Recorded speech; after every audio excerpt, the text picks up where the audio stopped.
আসসালামু আলাইকুম। অষ্টম শ্রেণীর শিক্ষার্থী বন্ধুরা, তোমাদেরকে ইজি লার্নিংয়ের পক্ষ থেকে স্বাগত জানাই। আজকের ভিডিওতে 2025 সালের ইংরেজি নতুন বইয়ের ইউনিট 1 চ্যাপ্টার 4 ইউনিট 1 লেসন 4 এর সমাধান করে দিচ্ছি। অর্থাৎ তোমাদের নতুন বইয়ের পৃষ্ঠা নাম্বার 8 এবং 9 যে প্যাসেজটি রয়েছে বাংলাদেশি কুইজিন, এই প্যাসেজটির বাংলা অনুবাদ করে দিব এবং এটাতে যে কাজগুলো আছে কাজের সমাধানগুলো করে দিব। তো চলো প্রথমত আমরা এই প্যাসেজটি বাংলায় অনুবাদ করে নেই। তো লক্ষ্য করো, এখানে বলা হয়েছে যে Bangladeshi cuisine is rich and varied with the use of many spices. অর্থাৎ বাংলাদেশের খাবার খুবই সমৃদ্ধ এবং বৈচিত্র্যময়, যেখানে বিভিন্ন ধরনের মশলা ব্যবহার করা হয়। তো এইখানে কুইজিন মানে হচ্ছে বাংলাদেশের রন্ধন প্রণালী বা বাংলাদেশের খাবারগুলোকে মূলত বোঝানো হয়েছে। আর এখানে স্পাইসেস মানে হচ্ছে যে মশলা, বলা হয়েছে with the use of many spices, অনেক মশলার ব্যবহারের বা বিভিন্ন ধরনের মশলার ব্যবহারে খাবারগুলো সমৃদ্ধ। তো এরপরে বলেছে যে we have delicious and appetising food, snacks and sweets. অর্থাৎ আমাদের কাছে সুস্বাদু ও রসনাতৃপ্ত খাবার, স্ন্যাক্স এবং মিষ্টি রয়েছে। তো এখানে ডেলিশিয়াস মানে হচ্ছে সুস্বাদু, এরপরে অ্যাপিটাইজিং মানে হচ্ছে মুখরোচক বলতে পারো, যে আমাদের সুস্বাদু মুখরোচক খাবার আছে। স্ন্যাক্স মানে হচ্ছে যে হালকা নাস্তা, আর সুইটস মানে হচ্ছে মিষ্টি জাতীয় খাবার। তাহলে আমাদের রয়েছে delicious and appetising food, snacks and sweets. এরপর লক্ষ্য করো, বলা হয়েছে যে boiled rice is our staple food. অর্থাৎ সিদ্ধ ভাত মানে ভাত আমাদের প্রধান খাবার। তাহলে এখানে যদি প্রশ্ন করা হয় যে what is our staple food, তখন আমরা উত্তরে এইটুকু লিখব যে boiled rice is our staple food, অর্থাৎ ভাত আমাদের প্রধান খাবার। এরপর লক্ষ্য করো, it is served with a variety of vegetable, curry, lentil soups, fish and meat. এটি বিভিন্ন ধরনের শাকসবজি, তরকারি, মসুর ডাল, মাছ এবং মাংসের সাথে পরিবেশিত হয়। যদি প্রশ্ন করা হয় যে ভাত কিভাবে সার্ভ করা হয়, তখন আমরা এই লাইনটুকু উত্তরে লিখব যে এটা শাকসবজি, তরকারি, ডাল, মাছ, মাংস দিয়ে পরিবেশন করা হয়। এরপর লক্ষ্য করো, এখানে বলছে যে fish is the main source of protein. অর্থাৎ মাছ আমাদের প্রোটিনের মূল উৎস, মাছ আমিষের মূল উৎস। যদি প্রশ্ন করা হয় যে what is the main source of protein, তখন উত্তরে আমরা এইটুকু লিখে দিব যে fish is the main source of protein, অর্থাৎ মাছ আমাদের প্রোটিনের মূল উৎস। এরপর লক্ষ্য করো, বলা হয়েছে যে fish are now cultivated in ponds. পুকুরে এখন মাছ চাষ করা হয়। Also we have fresh water fish in the lakes and rivers. আমাদের হ্রদ এবং নদীতে স্বাদু পানির মাছ রয়েছে, বা মিঠা পানি বলতে পারো, যে মিঠা পানির মাছ রয়েছে। তাহলে আমরা কয় জায়গা থেকে মাছ পাই? যদি প্রশ্ন করা হয় যে আমরা কোথা থেকে মাছ পাই, তখন আমরা উত্তরে লিখব lakes and rivers and ponds, মানে এই তিনটা জায়গার কথা বলবো, যে হ্রদ, নদী এবং পুকুরে থেকে মাছ পাই।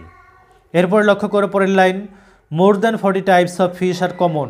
40-এরও বেশি প্রকারের মাছ সাধারণ, মানে সাধারণভাবে পাওয়া যায়। এরপর লক্ষ্য করো, যদি প্রশ্ন করে যে কত প্রকার মাছ কমন, তখন আমরা লিখব যে 40 প্রকার, এর চাইতেও বেশি মাছ সাধারণ। তারপরে এখানে লক্ষ্য করো, সাম অফ দেম আর কার্প, রুই, কাতলা, মাগুর। মাগুরের ইংরেজি হচ্ছে ক্যাটফিশ। চিংড়ি, যেটার ইংরেজি হচ্ছে প্রন অর শ্রিম্প।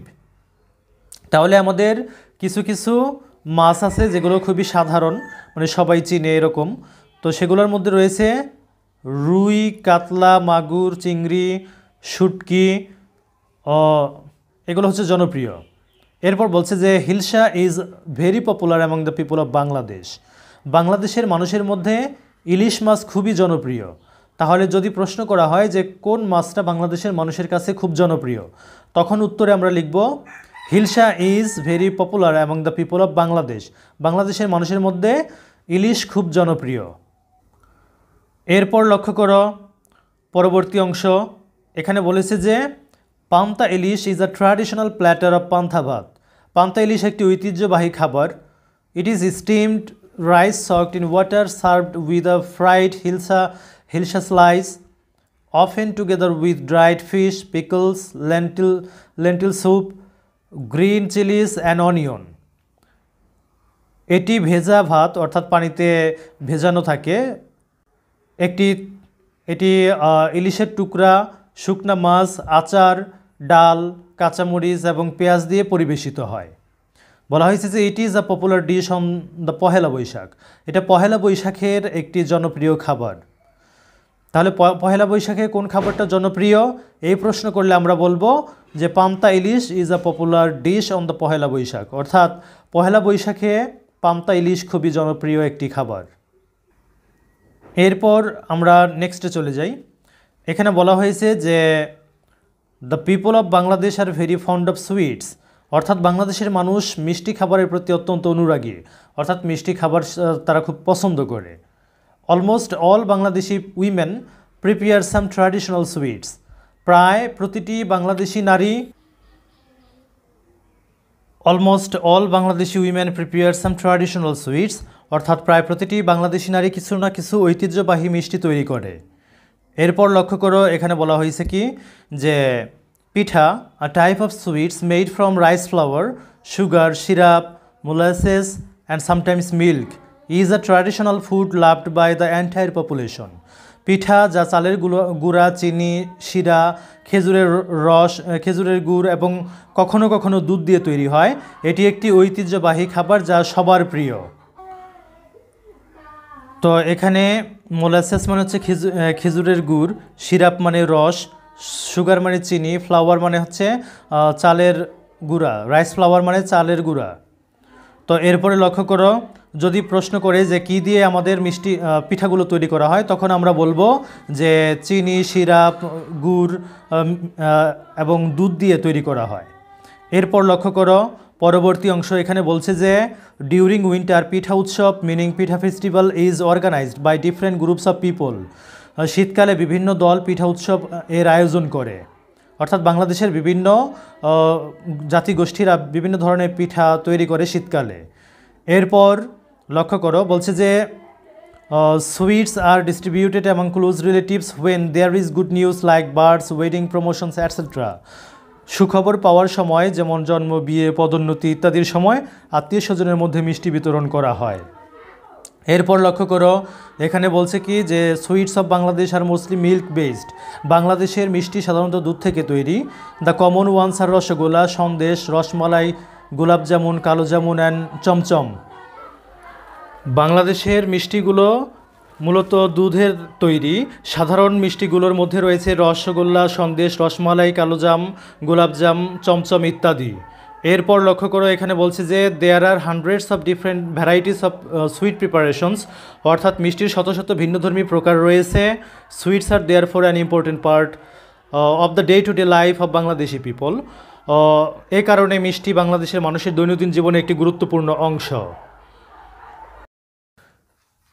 তো এই ছিল আমাদের এই প্যাসেজটির বাংলা অনুবাদ। এবার প্যাসেজ থেকে আমরা সি নাম্বার প্রশ্নের সমাধান করব।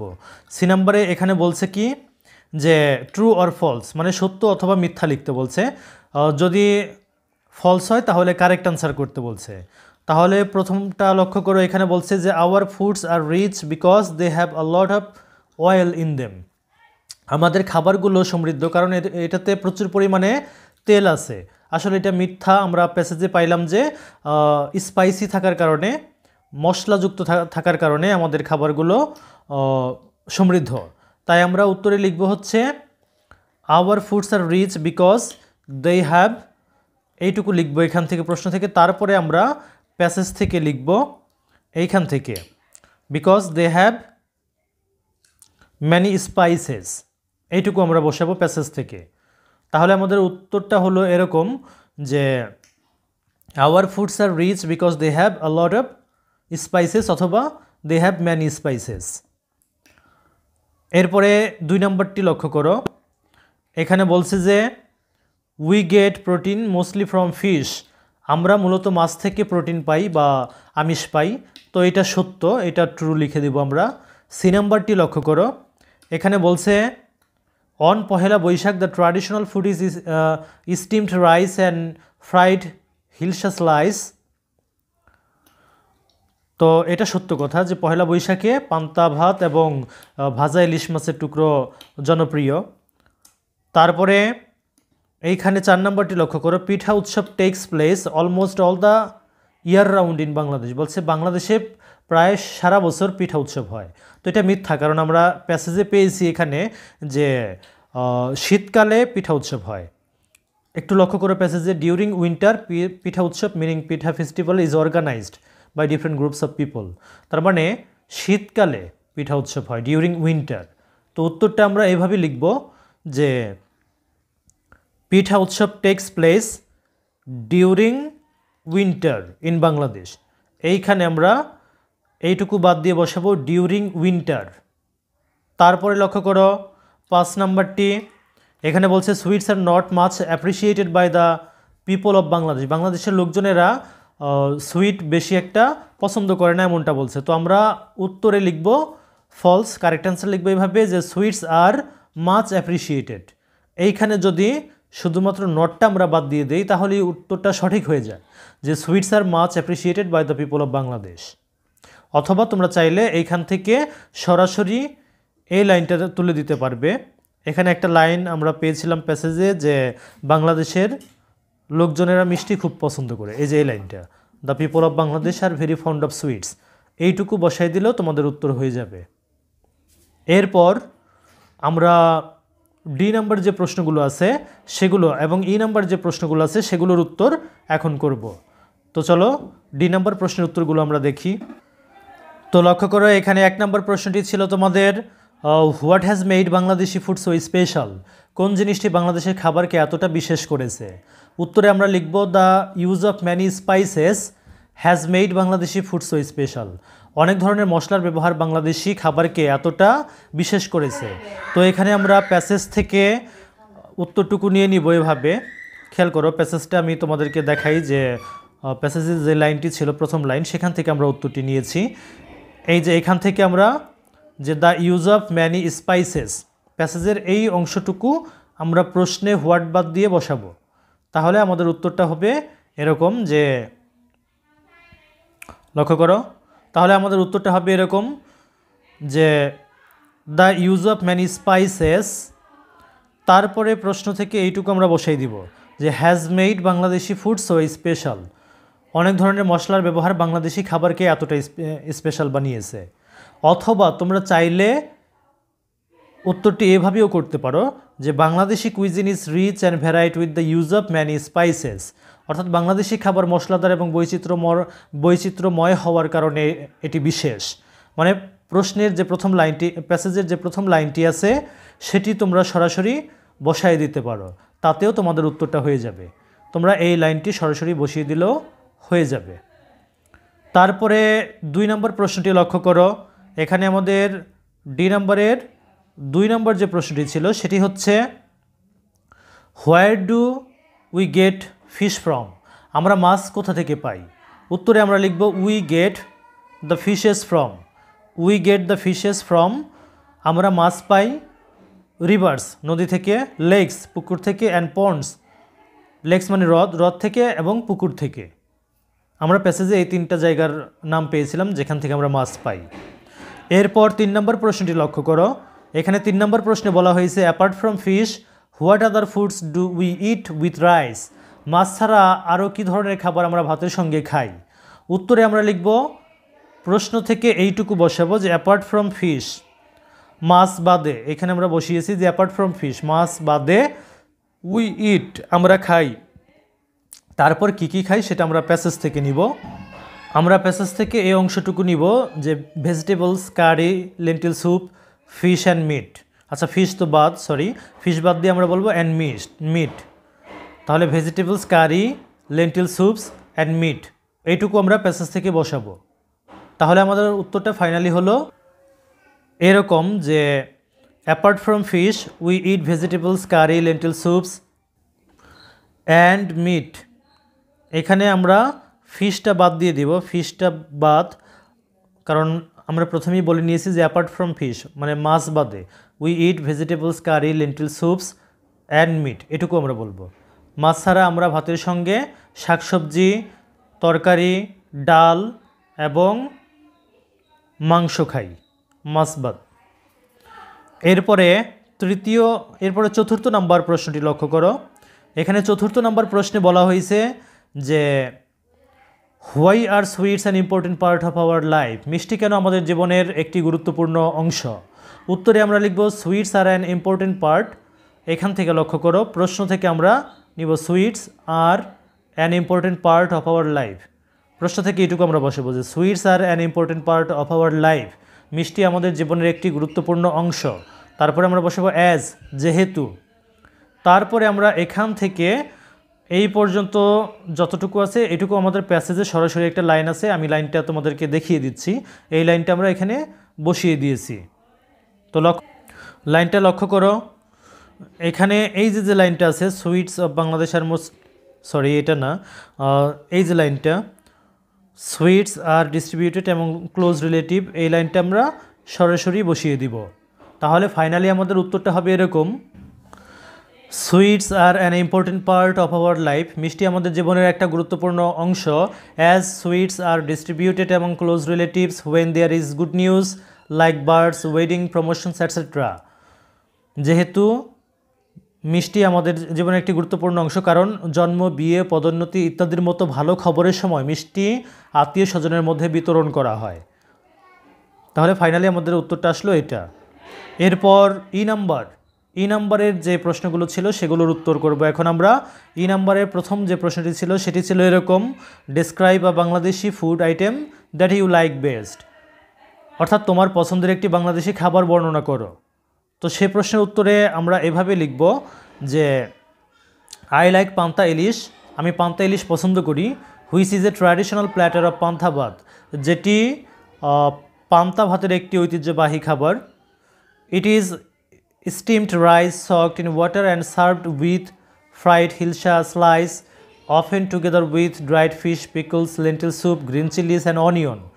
অর্থাৎ এটি পান্তা ভাত ভাজা ইলিশ মাছের সঙ্গে পরিবেশিত হয়। এর সঙ্গে সাধারণত শুটকি মাছ, আচার, ডাল, কাঁচামরিচ এবং পেঁয়াজ পরিবেশন করা হয়। তো এই লাইনগুলো তোমরা কোথায় পাবে, আমি তোমাদেরকে প্যাসেজে লাইনগুলো একটু দেখিয়ে দিচ্ছি। প্রথমত তোমরা এইটুকু লিখে নেবে যে আই লাইক পান্তা ইলিশ হুইচ, তারপরে প্যাসেজ থেকে আমি তোমাদেরকে দেখিয়ে দিচ্ছি। এই যে এখানে লক্ষ্য করো, এই দ্বিতীয় যে প্যারাটি আছে তোমাদের বইয়ে প্যাসেজের, সেখান থেকে লিখবে যে is a traditional platter of panta ভাত, তারপর এখান থেকে নিয়ে একেবারে তোমরা এই অনিয়ন পর্যন্ত বসিয়ে দিবে। তারপর চলো আমরা নেক্সট প্রশ্নে যাই। পরবর্তী প্রশ্নটি হচ্ছে আমাদের ই নাম্বারের দ্বিতীয় যে প্রশ্নটি, সেটি হচ্ছে make a list of things you and your partner eat everyday, তুমি এবং তোমার পার্টনার বা সঙ্গী প্রতিদিন যা খাও তার একটা লিস্ট বা তালিকা তৈরি করো। তো এই প্রশ্নের উত্তরে আমরা লিখব যে এভাবে লিখব আমরা উত্তরটি, the list of things which my partner and I eat everyday is given below, আমার এবং আমার সঙ্গীর প্রতিদিনের খাবারের তালিকা নিচে দেওয়া হলো। বয়েলড রাইস মানে ভাত, ফিশ মানে মাছ, মিল্ক দুধ, ইগ, এখানে ইগ বানানটি ভুল আছে, তোমরা ঠিক করে নিবে। ইগ মানে ডিম, তারপরে হচ্ছে ভেজিটেবল অর্থাৎ শাকসবজি, লেন্টিল স্যুপ মানে হচ্ছে মসুর ডাল। এগুলো আমাদের প্রতিদিনের খাবার তালিকা। এরপর লক্ষ্য করো 3 নম্বর যে প্রশ্নটি ছিল সেটি ছিল এরকম যে make two list of food item, one eaten by the urban and the other by the rural people, অর্থাৎ দুটি তালিকা তৈরি করো, একটি শহরের মানুষ এবং অন্যটি গ্রামের মানুষের খাওয়া খাবারের। তো উত্তরে আমরা এভাবে লিখেছি যে the food eaten by the urban people, অর্থাৎ শহরের মানুষের খাবার, ফাস্ট ফুড যেমন burger, sandwich, biryani, noodles, fried rice ইত্যাদি। এরপর দ্বিতীয়ত আমরা লিখেছি the food eaten by the urban people, অর্থাৎ গ্রামের লোকের খাওয়া খাবার, বয়েলড রাইস মানে ভাত, সিদ্ধ ভাত বলতে পারো, ফিশ মানে মাছ, মিট মাংস, লেন্টিল স্যুপ মসুর ডাল, ভেজিটেবলস মানে হচ্ছে শাকসবজি, ডিফারেন্ট কাইন্ডস অফ পিঠাস বিভিন্ন ধরনের পিঠা, অ্যান্ড ফ্রুটস এবং ফলমূল। এরপরে 4 নম্বর যে প্রশ্নটি ছিল সেটি ছিল এরকম যে why are there differences between the food eaten by the urban and the food eaten by the rural people, অর্থাৎ শহরের এবং গ্রামের মানুষের খাওয়া খাবারের মধ্যে পার্থক্য কেন? উত্তরে আমরা লিখব this difference is due to lifestyle, availability and income. এই পার্থক্যের কারণ হলো জীবনযাত্রা, সহজলভ্যতা এবং আয়ের পার্থক্য। তো এরপরে তোমাদেরকে আমি আরও কিছু এক্সট্রা এমসিকিউ এবং প্রশ্ন যেগুলো তোমাদের পরীক্ষায় আসতে পারে এরকম কিছু এমসিকিউ এবং প্রশ্ন দেব এই প্যাসেজ থেকে পরবর্তী ভিডিওতে। তো তোমরা পরবর্তী ভিডিওটি অবশ্যই দেখবে, কারণ তোমাদের পরীক্ষায় আসার মতো অত্যন্ত গুরুত্বপূর্ণ এমসিকিউ এবং কোশ্চেনের সমাধানগুলো দেব এই প্যাসেজ থেকে। বিভিন্ন পরীক্ষাতে যে প্রশ্নগুলো আসে এবং এমসিকিউগুলো আসে সেগুলো তোমাদেরকে পরবর্তী ভিডিওতে দেওয়া হবে। তাই ভিডিওটি অবশ্যই দেখবে, আর আজকের ভিডিওটি সবার মধ্যে ছড়িয়ে দাও শেয়ার করে। ধন্যবাদ সবাইকে সাথে থাকার জন্য।